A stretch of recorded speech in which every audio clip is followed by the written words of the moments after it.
Ada sebuah hadis Nabi SAW yang berbunyi, bisa saja rezeki seorang hamba tertahan, ya, ditahan oleh Allah, belum dikasih, ditahan dulu karena dosa yang dia lakukan. Karena dosa yang dia lakukan. Jadi dosa itu bisa menahan. Bisa saja kita mau coba masuk proyek gagal, coba istighfar kepada Allah SWT. Kan? Jadi memang ada dosa yang mengganjal, intinya begitu. Pernah ada 3 orang datang kepada Hasan Basri rahimahullah, seorang ulama tabi'in yang masyhur. Datang 3 orang ini, dan Hasan Basri ini juga terkenal dengan kesolehannya. Kalau ngomong selalu surga, neraka, rahmat dan taubat dan azab. Itu saja berputar perkataannya Hasan Basri rahimahullah. Jadi orang sering datang ke rumahnya minta nasihat. Ada 3 orang datang satu hari, antri di rumahnya. Yang satu masuk mengatakan, wahai imam, wahai kiai, wahai ustaz, saya sudah lama menikah dengan istri saya ini, tapi belum dapat anak. Sudah 10 tahun nikah nggak dapat anak. Kami sudah ikhtiar ke tabib ini, minum itu, tapi belum juga Allah takdirkan. Apa saran Anda? Maka kata Hasan Basri, perbanyak istighfar. Perbanyak, ya, bukan kerjakan istighfar, perbanyak. Terus lisanmu astagfirullah wa atubu ilaih, astagfirullah terus diucapin. Jangan berhenti. Gitu. Maka kemudian keluar orang tersebut. Masa orang kedua mengatakan, wahai imam, saya sudah lama kena penyakit di perut saya, sakit terus. Kalau sakit saya sampai nggak bisa tahan, rasanya pengen mati saja karena sakitnya. Sudah coba berobat ke sana sini nggak sembuh-sembuh. Apa saran Anda? Kata Hasan Basri, perbanyak istighfar. Perbanyak istighfar. Amalin, pulang. Datang orang ketiga mengatakan, wahai imam, saya sudah lama bekerja banting tulang. Mayoritas waktu saya sehari kerja keras, tapi saya tidak pernah kaya seperti fulan. Ditunjuk orang kaya di kota itu, di kota Basra, di Irak. Apa saran Anda? Kata Hasan Basri, perbanyak istighfar. Pulanglah 3 orang ini. Lalu kemudian istri Hasan Basri bertanya, wahai suamiku, ketiga orang ini tadi butuh satu mungkin dikasih modal, mungkin satu ditunjukkan tabib yang tepat, mungkin obat. Kenapa Anda cuma suruh istighfar saja? Kenapa nggak istighfar diikutin dengan yang lainnya? Dikasih modal, dikasih obat.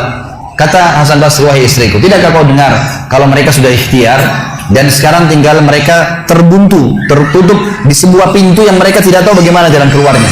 Maka saya mengingat firman Allah dalam surah Nuh. Surah Nuh ini surah nomor 71, ya. Ayatnya ayat 10 sampai ayat 12. Nabi Nuh alaihissalam berkata kepada kaumnya tentang istighfar. Surah Nuh surah nomor 71 ayat 7 ayat 10 sampai ayat 12. A'udzubillahi minasyaitonirrajim, faqultu astaghfiru rabbakum innahu kana ghaffara yursilis samaa'a 'alaikum midrara wa yumditkum bi amwalin wa banin wa yaj'al lakum jannatin wa yaj'al lakum anhara. Kata Nabi, kata Allah Subhanahu wa taala, ibu berkata kepada kaumnya, istighfarlah, minta taubatlah kepada Tuhan kalian, sesungguhnya Dia Maha menerima taubat hamba-hambanya. Manfaatnya, Dia akan menurunkan untuk kalian dari langit midrara. Midrar, kata para ulama tafsir, bisa berarti hujan yang lebat, bisa berarti rezeki yang non-stop, terus dikasih sama Allah bertubi-tubi. Dan dengan istighfar, Allah akan memperbanyak harta dan keturunan kalian, dan Allah akan jadikan kebun-kebun kalian lebat, dan Allah akan suburkan juga seluruh sungai-sungai kalian. Jadi di sini manfaat daripada istighfar. Ada kisah yang lain teman-teman sekalian, kisah Imam Ahmad rahimahullah. Imam Ahmad rahimahullah dari 4 madhab tadi, Abu Hanifah, Malik, Syafi'i dan Ahmad. Ahmad bin Hanbal muridnya Imam Syafi'i. Madhab yang keempat.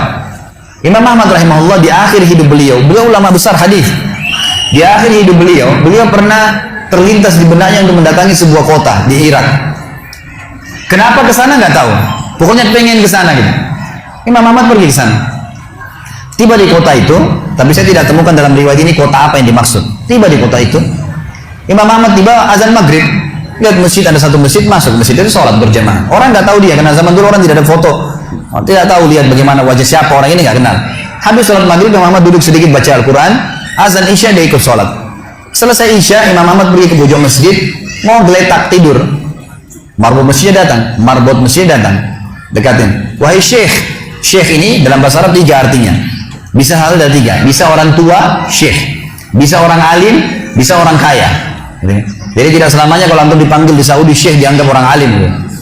Bisa saja orang tua, gitu kan. Dipanggil, hai syekh, orang tua maksudnya. Ngapain anda di sini?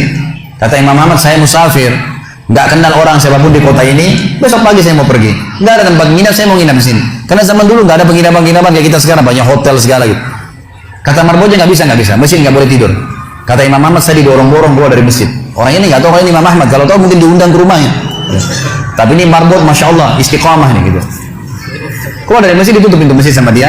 Imam Ahmad lihat orang yang sudah pergi, Imam Ahmad lihat ada teras masjid, tidur di teras masjid. Balik lagi marbotnya. Wahai Syekh, ngapain sini? Musafir, mau tidur, gak ada tempat nginap. Nggak bisa Syekh.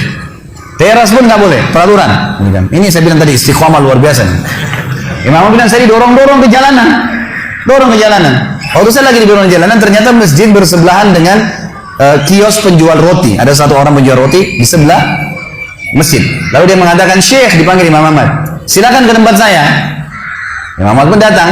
Dia bilang, saya punya rumah tidak jauh dari sini, ini kios saya, ada ruangan tempat tidur saya. Silakan Anda pakai nginap, besok Anda mau pulang silakan. Kata Imam Ahmad menceritakan tentang keadaan dia dengan penjual roti ini. Dia bilang, ada satu perilaku penjual roti ini yang unik. Imam Ahmad tertarik dengan itu. Dia bilang, setiap kali orang ini pecahin telur, ngambil terigu, ngambil garam, itu sambil astagfirullah wa atubu ilaih, astagfirullah wa atubu ilaih. Terus lisannya nggak pernah berhenti nih, astagfirullah wa atubu ilaih, kecuali Imam Ahmad bilang saya ajak ngomong atau dia bertanya pada saya. Kalau berhenti istighfar lagi, selalu begini. Kata Imam Ahmad, saya bertanya, sudah berapa lama kau amalkan nih? Orang itu bilang, sudah lama, dari saya masih bujang. Kebetulan orang ini sudah tua seumur sama Imam Ahmad, sudah mendekati 60 tahun lebih gitu. Baik, dia bilang, sudah lama, dari saya masih bujang. Kata Imam Ahmad, ma samaratu istighfari, apa manfaatnya istighfarmu? Apa yang kau dapatkan dengan istighfar yang sebanyak ini? Kata dia, tidak ada apapun yang saya minta kepada Allah kecuali diijabah. Apa saja saya minta Allah kasih, tinggal satu yang belum Allah kasih. Kata Imam Ahmad, apa itu? Dia bilang, saya minta dipertemukan sama Imam Ahmad. Lah ya, kisah nyata. Imam Ahmad mengatakan, Allahu Akbar, istighfarmu lah yang membuat saya datang ke kota ini, tidak tahu kenapa. Istighfarmu yang membuat marbot masjid mendorong-dorong saya keluar masjid. Istighfarmu yang mendatangkan saya ke tempat ini, tempat praktek, ke rumahmu. Karena saya adalah Ahmad bin Hanbal. Saya adalah Ahmad ibn Hanbal. Bagaimana istighfar teman-teman sekalian mendatangkan rezeki yang luar biasa. Permintaan apapun didatangkan. Seorang alim ulama biasa didatangin, ini malah didatangkan sama Allah ke tempat orang ini karena istighfarnya. Jadi memperbanyak istighfar manfaatnya sangat besar. Hadis Bukhari kata Nabi SAW, siapa yang mulazamah selalu istighfar, Allah akan jadikan jalan keluar dari masalahnya dan Allah akan berikan rezeki dari tempat tidak disangka-sangka.